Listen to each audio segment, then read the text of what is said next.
உதயநிதி ஸ்டாலின் விளையாட்டுத்துறை அமைச்சர் என்று நினைத்து யாரும் ஏளனமாக இருந்துவிட வேண்டாம். அவர் ஹோம் மினிஸ்டராக செயல்படுகிறார். முதலமைச்சர் இதெல்லாம் சரி பண்ணுவார் நம்பிக்கை இல்லாமல் தான் தன்னுடைய தொகுதிக்குள்ளேயாவது சட்ட ஒழுங்கை பார்த்துக்கலான்னு இவர் தனியார் ரிவ்யூ மீட்டிங் போட்டிருப்பார். போதைப்பொருள் கடத்தலில் முக்கிய புள்ளியான ஜாஃபர் ஷெரீப் கூட போட்டோ எடுத்திருக்காரு. சார், இப்போது இந்த விளம்பரத்தில் தன்னுடைய வாரிசை அடுத்து எடுத்து கொண்டு வரதுக்கு காட்டக்கூடிய அக்கறையை ஏன் சார் சட்ட ஒழுங்கு பிரச்சனை காட்ட மாட்டாங்க? நீ அந்த கட்சிக்காரங்களை தலையில் அடிச்சுக்கிறான், ஒரு துணிச்சீட்டு கொடுக்கலாம், அவருடைய துறை சார்ந்த விஷயங்களில் கடுமையான நடவடிக்கை எடுப்பதாக இருந்திருந்தால் கள்ளச்சாராய மரணங்கள் இந்த அளவுக்கு நடந்திருக்காது. சிச்சுவேஷன் வேர்ஸ்டா போய் நாளைக்கு ஒரு சட்டம் ஒழுங்கு சீர்கேடு வருகிறது. அடுத்த கட்ட நிலை என்னன்னா ஆட்சி கவிழ்ப்புக்கு வந்துடும்.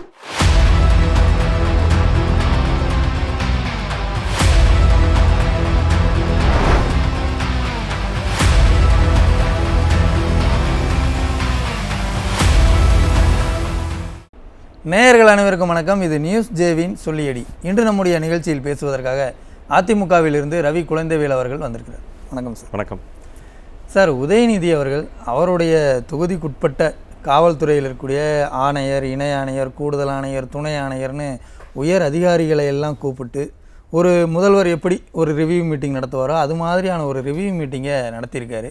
இதை எப்படி சார் பார்க்குறீங்க? நீங்கள் இந்த குறிப்பிட்ட உதயநிதி பற்றியான செய்தியில் அவர் நடத்துகிற மீட்டிங் பார்த்திங்கன்னா விளையாட்டுத்துறை அமைச்சர் அலுவலக மீதெல்லாம் நடக்குது. ஆனால் அங்கே இருக்கிற அமைப்பு செட்டிங் எல்லாம் பார்த்திங்கன்னா ஒரு முதலமைச்சருக்கு இணையாக ஒரு ரிவ்யூ மீட்டிங் நடக்கிற மாதிரி இருக்குது. அவர் விளையாட்டுத்துறை அமைச்சருங்கிறதை எடுத்துகிட்டு பேசாமல் ஹோம் மினிஸ்டர் அப்படின்னு போட்டுட்டா இன்னும் ஒரு தமிழ்நாட்டில் ஒரு புதுமையை செய்த மாதிரி ஸ்டாலினுக்கு அவர்களுக்கு ஒரு பெரிய பெயர் கிடைக்கும். காரணம், இதுவரை இந்திய வரலாற்றில் இப்போ பார்த்திங்கன்னா தமிழக வரலாற்றில் எடுத்துக்கிட்டிங்கனாலும் எல்லா முதலமைச்சர்களும் அந்த போலீஸ் காவல்துறையை போலீஸ் காவல்துறையில் அதே மாதிரி ஐஏஎஸ் ஐபிஎஸ் இந்த இதெல்லாம் மொத்தமாக எல்லாம் அவங்க கண்ட்ரோலில் தான் வச்சுருப்பாங்க. எந்த ஒரு தனி அமைச்சர் நியமித்ததாக இதுவரை வரலாறு இல்லை. அதே போல் அந்த துறையில் எந்த அமைச்சர்களோ சட்டமன்ற உறுப்பினர்களோ கட்சியினரோ குறுக்கீடுகளோ தலையீடுகளோ இருப்பதை எந்த முதலமைச்சரும் தமிழகத்தில் இதுவரை அனுமதித்தது இல்லை. அப்படிப்பட்ட ஒரு சூழ்நிலையில் இன்று வந்திருக்கிற செய்தியும் இந்த புகைப்படமும் இவரை நேரடியாக முதல்வர் அடுத்தபடியாக துணை முதல்வர் என்ற தோரணையில் அந்த அமைப்பு ஏதாவது அலுவலர்களுக்கும் ஐஏஎஸ் ஐபிஎஸ்களுக்கும் கட்சியினருக்கும் தமிழக மக்களுக்கும் நேர்முகமாகவோ இல்லை மறைமுகமாகவோ ஒரு செய்தியாக சொல்லப்படுவது என்னவென்றால், உதயநிதி ஸ்டாலின் அவர்கள் முதலமைச்சரின் துறையான காவல்துறையை, ஹோம் டிபார்ட்மெண்ட்டை நேரடியாக தலையீடு செய்து நிர்வாகம் செய்கிறார் என்பதை தெள்ளத்தெளிவாக குழந்தைகளுக்கெல்லாம் இந்த படம் பார்த்து கதை சொல்கிற மாதிரி சொல்லுவாங்க. அது மாதிரி செய்தி போடணும்னு அவசியம் இல்லை. தமிழக மக்கள் அரசியல் அறிவு ரொம்ப அதிகம் உள்ளவங்க. படம் பார்த்து கதை தெரிஞ்சுக்கோங்க. இதனால் கட்சியினருக்கு ஒரு எச்சரிக்கை விடுக்கிறார். முதலமைச்சர் நான் மட்டும் அல்ல, என்னுடைய குடும்பத்தினுடைய வாரிசான இரத்த வாரிசான என்னுடைய ஒரே மகன் உதயநிதி ஸ்டாலின் அவர்கள் விளையாட்டுத்துறை அமைச்சர் என்று நினைத்து யாரும் ஏளனமாக இருந்துவிட வேண்டாம். அவர் ஹோம் மினிஸ்டராகவும் செயல்படுகிறார். அவர் கீழே பார்த்திங்கன்னா கமிஷனர்லேருந்து எல்லாருமே முக்கிய அதிகாரிகள் அத்தனை பேரும் அவருடைய கட்டுப்பாட்டின் கீழ் அவருடைய உத்தரவுகளை பெற்று ஆட்சி நடத்துகிறார்கள் என்பதை படம் பார்த்து கதை சொல்கிற மாதிரி சொல்லியிருக்காரு. கட்சியில் அந்த கட்சியினுடைய தலைவராக ஸ்டாலின் செய்ய வேண்டிய வேலையை உதயநிதி அவர்கள் செய்தால் அது அந்த கட்சிக்குள்ளே இருக்கக்கூடிய விஷயம். ஆனால் அரசாங்கம் என்று வருகிற பொழுது முதல்வர் செய்ய வேண்டிய வேலையை இவர் செய்கிறார் அப்படின்னு சொன்னால் இது சரியாக இருக்குமா?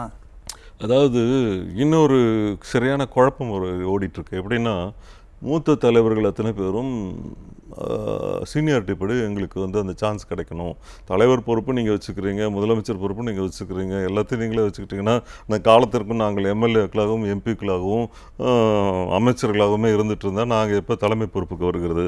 எங்களுடைய வாழ்நாளில் கிட்டத்தட்ட 60-70 வருடங்கள் திமுகவுக்காக உழைத்து விட்டதற்கு பிறகு உச்ச பதவி அடைந்தால்தான் அந்த வாழ்க்கையினுடைய முழுமை அடையும். அந்த முழுமை அடைவதற்காக காத்திருக்கும் ஒரு சிலரில் முக்கியமானவர் துரைமுருகன் அவர்கள்.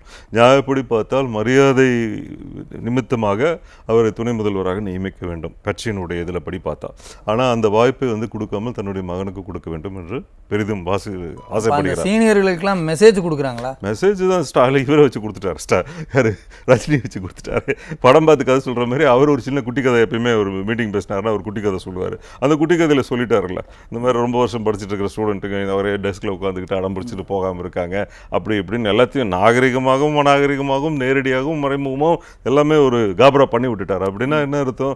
இதனால் உங்களுக்கு தெரிவிக்கிற எச்சரிக்கை என்னவென்றால் நீங்களே ஒதுக்கி கொண்டால் உங்களுக்கு மரியாதை, அப்படி இல்லை என்றால் அகற்றப்படுவீர்கள், நீக்கப்படுவீர்கள், இல்லைன்னா ஒதுக்கப்படுவீர்கள், புறந்தள்ளப்படுவீர்கள் என்பதுதான் எச்சரிக்கை. சரி சார், இப்போ உதயநிதி அவர்கள் ரிவ்யூ மீட்டிங் நடத்துறாரு. போதைப் பொருள் சம்பந்தமான பிரச்சனைகள் அதிக அளவு வருது, பெண்களுக்கு பாதுகாப்பு இல்லை என்ற முக்கியமான குற்றச்சாட்டுகள் வருது. ஒருவேளைலாம் இதையெல்லாம் களையிறதுக்காக ஒரு ஆய்வு கூட்டம் நடத்துறாரு அப்படின்னா சரி, அது நேரடியாகவே முதலமைச்சர் அவர்கள் அவர் யாரை விரும்புகிறாங்களோ அவர் எந்த அமைச்சராக வேணாலும் நியமிக்கிறதுக்கு அவருக்கு எல்லா அதிகாரமும் இருக்கிறது. அதை விட அவருடைய ரத்த வாரிசான அவருடைய மகன் தானே அவரை நேரடியாக ஹோம் மினிஸ்டர் அனௌன்ஸ் பண்ணிட்டு போயிருக்காரு. நான் என்ன சொல்றேன், எத்தனை எம்எல்ஏவோட போட்டோ இந்த மாதிரி வந்திருக்கு? இதை வந்து நீங்கள் இந்த ஆங்கிளில் கேட்கும் போது நான் திருப்பி உங்களுக்கு கேள்வி கேட்குறேன். எத்தனை எம்எல்ஏக்களுடைய ஃபோட்டோ வந்து இந்த ஒரு முதலமைச்சர் தோரணையில் அதிகாரிகள் படைசூழ அவருடைய இன்ஸ்ட்ரக்ஷனை கேட்டுட்டு இருக்கிற மாதிரி எத்தனை அமைச்சர்களுடைய ஃபோட்டோ இல்லை எத்தனை எம்எல்ஏக்களோட ஃபோட்டோ வந்திருக்கு? அவர் எம்எல்ஏவும் தாண்டி அமைச்சராக தானே இருக்கார், விளையாட்டுத்துறை அமைச்சராக தானே இருக்கார். இந்தியாவிலேயே தமிழகத்தில் எங்கே பார்த்தீங்கன்னா F1 ரேஸ் நடத்துகிற அளவுக்கு எல்லாமே அதிகாரமும் அவருக்கு இருக்குது. முதல்வர் வெளிநாட்டுக்கு போயிருக்கிறப்போ முக்கிய நிகழ்வு நடத்துகிறாரு. அந்த முக்கிய நிகழ்வு அவர் அனுமதி கொடுத்திருக்காரு. எல்லாருடைய எதிர்ப்பையும் மீறி அவர் நடத்துறாரு இல்லையா? அதில் நாய் ஓடும், நரி ஓடும், பூனை ஓடும், மான் ஓடும் அப்படின்னு எல்லாருக்கும் கதை வேற சொல்றாருல்ல இல்லையா? அப்படி அந்த அளவுக்கு துணிச்சலும் அதிகார மையமாக நாங்கள் இருக்கோம். நாங்கள் என்ன நினைக்கிறோமோ அதை செய்வதை யாரும் தடுக்க முடியாது. 5 வருடம் ஆட்சி எங்கள் கையில் கொடுக்கப்பட்டால் எங்களுடைய விருப்பத்திற்கு நாங்கள் தமிழ்நாட்டை எப்படி வேண்டுமென்றாலும் வளைப்போம், எப்படி வேண்டுமென்றாலும் உருட்டுவோம். அதனுடைய தாக்கம் தான் அவர்களுடைய. இதே மாதிரி அப்போ மற்ற அமைச்சர்கள் அவர்கள் தொகுதியில் பிரச்சனை பற்றி ஆய்வு நடத்தினா அவங்களுக்கு பதவிக்கு சிக்கல் வந்துருமா என்ன? கண்டிப்பாக வரும். அவங்கள யாருமே வந்து அதாவது இவங்க ஹைலைட்டாக காமிக்கிறது வந்து உதயநிதி ஸ்டாலின் அவர்களையும் தான் காமிக்கிறாங்க. மீது எந்த அமைச்சருக்கும் எந்த ஒரு முக்கியத்துவமும் வாய்ப்பு கொடுக்கப்படுவதில்லை, மறுக்கப்படுகிறது. கடந்த வருடங்களில் ஒரு 3 வருடங்கள் நடக்கிற விஷயங்கள் எல்லாம் பார்க்கும்பொழுது அதை நோக்கி தான் போயிட்டு இருக்கு. ஏன்னா இவங்க யாருமே இந்த இண்டிவிஜுவல் ஸ்டேட்மெண்ட் கொடுக்கறதுக்கும் யாருக்கும் அலௌடு கிடையாது. அப்போ இந்த ரிவ்யூ மீட்டிங் நடத்தினது அப்படிங்கிறது வந்து வெறுமனே கட்சிக்குள்ள இருக்கக்கூடிய உட்கட்சி பிரச்சனைகளை externally they are giving warning and information by the way of photo. அப்போ இங்கே இருக்கக்கூடிய போதைப் பொருளை தடுக்கணும், போதைப் பொருளை தடுக்கணும்னா நான் என்ன சொல்றேன், போதைப் பொருள் கடத்தலில் முக்கிய புள்ளியான ஜாஃபர் ஷெரீப் கூட போட்டோ எடுத்திருக்காரு, அவர் நேராக சந்திச்சிருக்காரு. அப்படின்னா ஒரு சாதாரண நபர் போய் நேரடியாக முதலமைச்சரையோ இல்லை ஒரு துணை முதலமைச்சர் லெவலில் இருக்கக்கூடிய ஒரு மகனையோ இல்லை முக்கிய நபர்களையோ எப்படி சந்திக்க முடியும்? அந்த அளவுக்கு இன்ஃப்ளூயன்ஸ் இருக்கணும். அந்த அளவுக்கு இன்ஃப்ளூயன்ஸ் இன் த சென்ஸ் ஆள் பலம் இருக்கணும், இல்லைன்னா பண பலம் இருக்கணும், அதிகார பலம் இருக்கணும். அவருக்கு ஒரு பதவியும் கொடுத்துருக்காங்க. அப்போ ஒரு கவர்மெண்ட் நடத்துகிறவங்க ஒருத்தர் பதவியில் உட்கார வைக்கும் பொழுது அவர்கள் நல்லவர்களா கெட்டவர்களான்னு பார்த்து பதவியில் அமர்த்தணுங்கிற ஒரு நாகரிகம் இருக்கு இல்லையா, நடைமுறை இருக்கு இல்லையா? இப்போ இவ்வளோ ஒரு கேவலமான ஒரு சூழ்நிலை வருகிறது. சூழ்நிலை வரும்பொழுது உங்கள் கட்சியைச் சேர்ந்த ஒரு முக்கிய புள்ளி வந்து இந்த போதை மருந்து கடத்தலில் வந்து ஈடுபட்டு இருக்கார் அப்படிங்கும்போது அந்த ஒட்டுமொத்த கட்சிக்கு ஒரு அவமானம், தமிழகத்திற்கு ஒரு அவமானம், ஒரு தமிழ்நாடு அரசுக்கு ஒரு அவமானம், போலீஸ் துறைக்கு ஒரு அவமானம். இவ்வளவும் இருக்கும் பொழுது இதையெல்லாம் பொருட்படுத்தாமல் பணம் ஒன்றையே குறிக்கோளாக வைத்துக்கொண்டு அவர்களை பதவியில் அமர்த்தி அழகு பார்க்கிறார்கள். மாட்டினாங்கன்னா கட்சி விட்டு நீக்கிட்டேன்னு சொல்லிட்டு வேலை முடிஞ்சு போச்சு. அந்த லெவலில் தான் இருக்காங்க. அதை பற்றிலாம் யோசிக்கிறது அக்கறையோட ரிவ்யூ மீட்டிங்லாம் கிடையாது, அக்கறையோட எல்லாம் கிடையாது. இது வந்து தன்னுடைய அதிகாரத்தை பிரகடனப்படுத்த வேண்டும். இதெல்லாமே படிப்படியாக அவரை படியேற்றுவதற்காக அமைக்கப்பட்ட தளங்கள் தான். அந்த தளத்தின் வெளிப்பாடுகள் தான் போட்டோக்களாகவும் செய்திகளாகவும் அதிகார மையங்களை ஆட்டுவிக்கிற ஒரு நிகழ்வுகளாகவும் மக்களுக்கு படம் மூலம் கதை சொல்லப்படுகிறது. சார், இப்போது இந்த விளம்பரத்தில் தன்னுடைய வாரிசை அடுத்த இடத்துக்கு கொண்டு வரதுக்கு காட்டக்கூடிய அக்கறையை ஏன் சார் சட்ட ஒழுங்கு பிரச்சனை காட்ட மாட்டாங்க? இப்போ பெண்களுக்கு பாதுகாப்பு இல்லைன்னா அதிமுக சார்பில் இருந்து தொடர்ந்து வந்து நம்ம சொல்லிக்கிட்டே இருக்கிறோம். அதிமுக சார்பில் நிறைய அதுக்காக போராட்டங்கள்லாம் கூட அறிவிச்சிருக்காங்க. இன்னைக்கு வந்திருக்கக்கூடிய செய்தி, சேலத்தில் போலீஸ் குவார்ட்டர்ஸ்குள்ளே இருக்கிற பெண் போலீஸாருக்கு ஆண் போலீஸார் வந்து பாலியல் தொல்லை கொடுக்குறாங்க அப்படின்னு சொல்லி அதில் சிலர் பேர் நடவடிக்கையெல்லாம் எடுத்துகிறாங்க. அப்போது சட்டம் ஒழுங்கு இவ்வளோ தூரம் சீரழிஞ்சு போகிறத முதலமைச்சர் ஏன் கவனிக்காமல் இருக்கார்? அவருக்கு வந்து அவருடைய துறைதானா என்பதை அடிக்கடி மறந்துடுறாரு. அதை வந்து நினைவு கூறுற மாதிரி எல்லாமே வந்து அவருக்கு வந்து ஒரு துண்டுச்சீட்டில் எழுதி கொடுத்து தான் ஞாபகப்படுத்திட்டு இருக்காங்க. அந்த துண்டுச்சீட்டில் இல்லாத விஷயங்களை கேள்விகளாக கேட்டாலும் எந்த ஒரு விஷயங்களாக இருந்தாலும் அதை அவருக்கு பதில் சொல்வதில்லை, அதை மழுப்பி விட்டு செல்கிறார். அவருடைய பழக்கம் ஆரம்பத்திலேருந்தே அந்த மாதிரி தான் இருக்குது. அவர் எந்த ஒரு துண்டுச்சீட்டு இல்லாமல், உதவி இல்லாமல் எந்த ஒரு நிகழ்வையும் அவர் பேசியதாகவோ சொன்னதாகவோ சமாளித்ததாகவோ, நீ அந்த கட்சிக்காரங்களே தலையில் அடிச்சுக்கிறான். கருணாநிதி அப்படி, இவர் எப்படி, என்ன பண்ணுறது, இவர் துணிச்சிட்டு கொடுக்கலாம்னா உடனே அதை கூட பண்ணிடுவார். இப்போ என்னன்னா அது பேசுறது இல்லை, சுத்தமாக ஸ்டாப் பண்ணிடுறது, ஸ்கிப் பண்ணிடுறது, இல்லைன்னா அதுக்கு பதில் சொல்லாமல் திரும்பிக்கிறது. அந்த மாதிரி ஆட்டிடியூட்ல இப்போ ஏர்போர்ட்டில் கூட ஏதோ ஒரு கொஸ்டின் கேட்டாங்க, அவர் அந்த பேப்பர் எடுத்து தேடி பார்க்குறாரு, அந்த கொஸ்டினுக்குள்ள பதிலோ அந்த சம்மந்தப்பட்டவரான விஷயங்கள் இல்லை, உடனே அதை அப்படியே அவாய்ட் பண்ணிட்டு ஸ்கிப் பண்ணிட்டு அப்படி டர்ன் பண்ணி திரும்பிட்டு போயிடுறாரு. அப்படின்னா என்ன அர்த்தம், அது இல்லைன்னா என்னால் பதில் சொல்ல முடியாது, பதில் சொல்லி அது ஒரு தவறாயிடுச்சுன்னா அது ஒரு கான்ட்ராக்டில் ஆகிடும். ஸ்கிப் பண்ணிட்டாருன்னா அவர் பிடிக்கல, மூடு இல்லை, எப்படி வேணா எடுத்துக்கலாம்ல, அது ஒரு நாகரிகமான எஸ்கேப் இல்லையா? அப்போ அவர் தன்னுடைய துறையை கவனிக்கவே இல்லைங்கிறத இங்கே பிரச்சனை. உறுதியாக அவருடைய துறை சார்ந்த விஷயங்களில் கடுமையான நடவடிக்கை எடுப்பதாக இருந்திருந்தால் கள்ளச்சாராய மரணங்கள் இந்த அளவுக்கு நடந்திருக்காது. கள்ளச்சாராய மரணங்கள் நடப்பதற்குரிய அறிகுறிகள் தெரிகிறது. அதுபோல ஒரு நிலை உருவாகும், தமிழகத்திற்கும் இல்லை போலீஸ் துறைக்கும் ஒரு கெட்ட பேர் வரும் அப்படிங்கிறத உளவுத்துறை மூலமாக முதலமைச்சருக்கு தெரிவித்திருப்பார்கள்.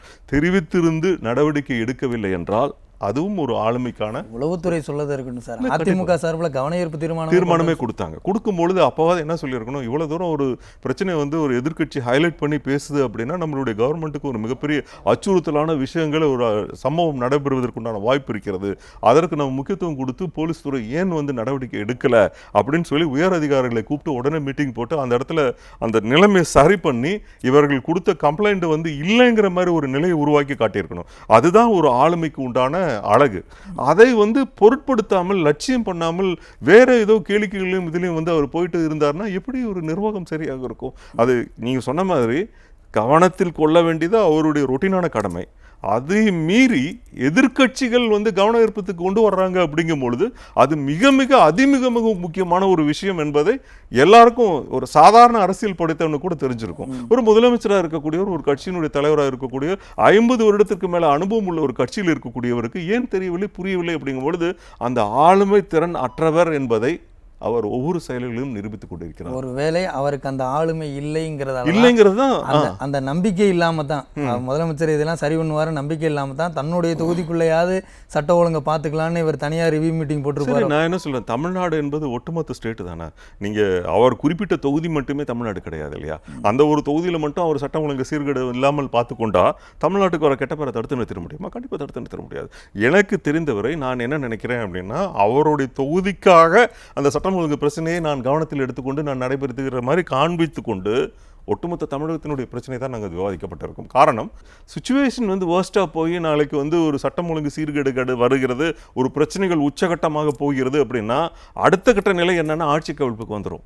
சட்டத்தை ஒழுங்காக பராமரிக்க தெரியவில்லை என்றால் அந்த ஆட்சி நிர்வாகம் லாயக்கில்லை அப்படிங்கும் பொழுது நீங்கள் ஆட்டோமேட்டிக்காக ஆட்சி கவிழ்ப்புக்கு வந்துடும், கவர்னர் ரூலுக்கு போயிடும், இந்த மாதிரி பிரச்சனைகள் வரும். அந்த மாதிரி பிரச்சனைகள் வராமல் தடுக்க வேண்டும் என்றால் அதை யாராவது எடுத்து செய்ய வேண்டும்.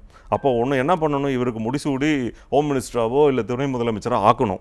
அப்படி இல்லைன்னா மறைமுகமாகவோ நேர்முகமாகவோ அவங்க தனக்கு உண்டான அதிகாரத்தை மிகைப்படுத்தி அதை செயல்படுத்தி அது ஒரு குட்டி அரசாங்கத்தை நடத்துகிற மாதிரி அவர் பண்ணிட்டு இருக்காரு. ஆகவே அவர்களுக்கு கொடுக்கப்பட்ட ஆட்சியை எப்படி வேண்டுமென்றாலும் வளைக்கலாம், எப்படி வேண்டுமென்றாலும் உருட்டலாம்.